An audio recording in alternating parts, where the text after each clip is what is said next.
Hey there! Are you looking for kind of a classy French tip, but you want a little bit of a mix-up?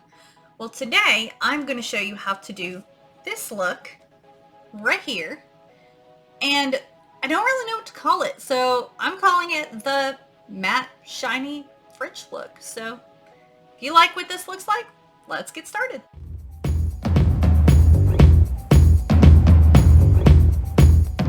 To create this look, these are the items that you're going to need. You're going to first want a liquid matte top coat.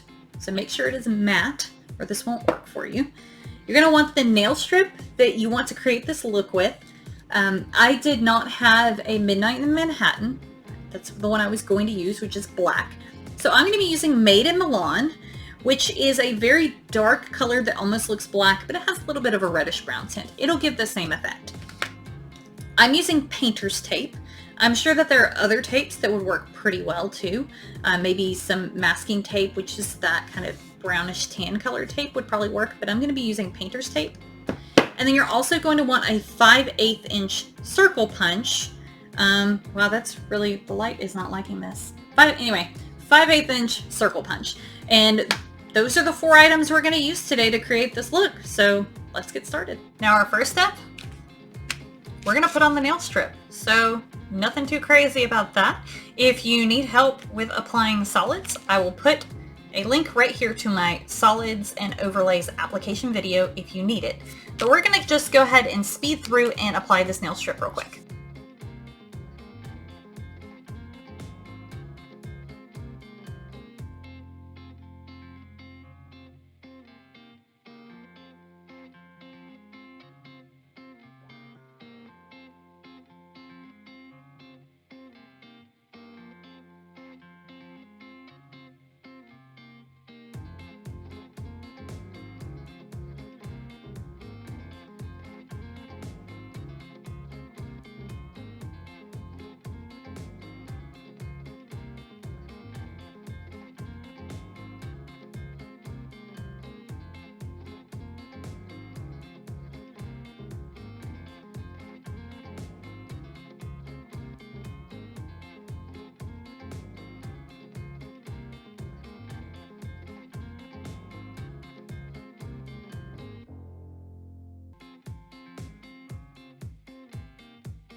All right, we've got the solids on.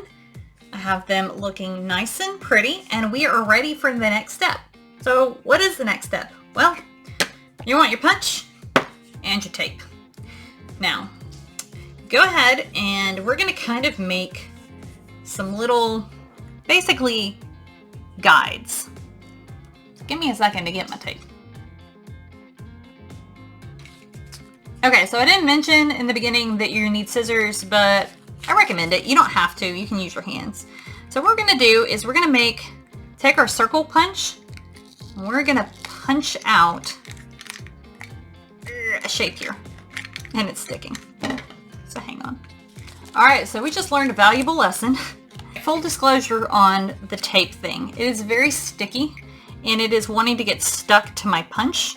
So I just kind of use my scissors to help kind of get it off of there by just pushing it back down. So just full disclosure on that, but it does work and it does go back. So don't get scared if it gets a little stuck. It'll come unstuck. All right, so we're just gonna put it in there and we're gonna cut it.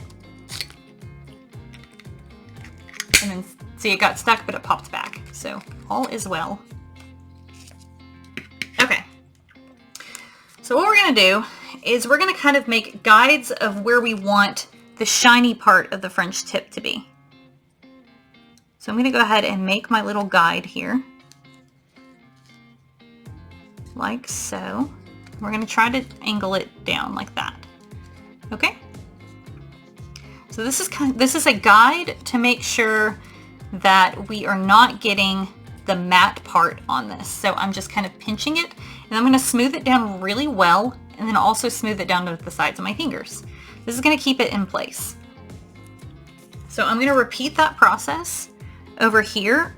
Again, just figure out where you want the French to kind of be. And I'm going to place it down and then kind of angle it around like so. All right, and then I'm kind of pinching together, and then I'm going to smooth it down. By pinching, you can kind of see a little bit more of a visual representation of where it is in case you want to kind of replace it. So I don't really like where that was. The great thing about painter's tape is it's sticky, but it's also not crazy sticky. So it's really easy to reposition. So I'm going to go ahead and kind of try to see. Okay, I like that a lot better, so we're going to keep it at this. Okay? And we're going to repeat that process with the rest of the nails on this hand.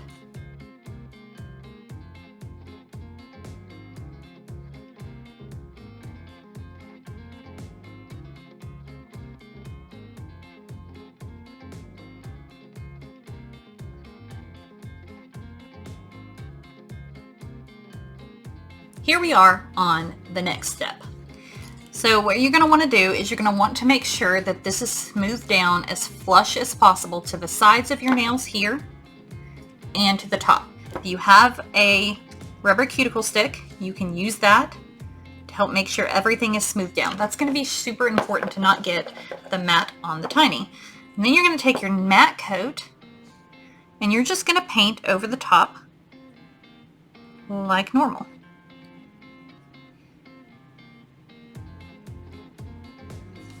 And we're going to do that for each one of these. So make sure that you're rubbing it down real nice to where there's no air gaps. And you're going to run that over.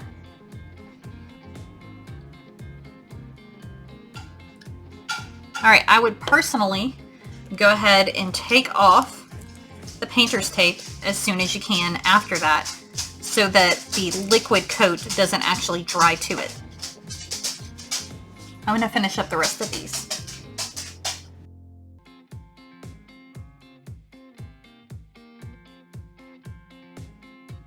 There we have it. We have the matte and shiny French look. Turned out way better than I was anticipating. I like this a lot. So I used Sally Hansen gel top coat. It was the only matte top coat that was in Walgreens. So I'm going to be honest with you on that one. I don't know how well this top coat's going to hold up. I'm told that OPI has one of the best matte top coats. So that's going to be my recommendation. Oh, I didn't even do my pinky. Dang it. I'll have to go back and do that. But you can really see the shine here. I missed a little bit of shine, so I might have to go back and do that one. But that turned out really, really good, and it was super easy to do, guys. You could also take, and they have little French guides that I found in Walgreens. You could put on the other side and do a clear top coat, or just be real careful about doing it if you want to add a clear on the other side. All right, guys, so there it is, the matte and shiny French tip look. I used Made in Milan, which is kind of a little bit more of a dark reddish brown than a black. It turned out really, really nice, and I'm happy with it. So if you have any questions, drop it below. If there's one of these looks you'd like me to try next, let me know. I'd like to create stuff that you'd like to watch. Or you can shoot me a message or an email. Those links are down below. If you have a picture that you want me to recreate, feel free to give that to me. Give this a thumbs up if you liked it. That really helps with the algorithm, and I really appreciate that. Even if you don't want to subscribe, the thumbs up really helps. If you do want to subscribe, button's right over this way. Click the bell if you want notifications. You know how this goes. So I really appreciate you guys. Thank you so much. Let me know if I can do anything else to help. Go out there and be creative.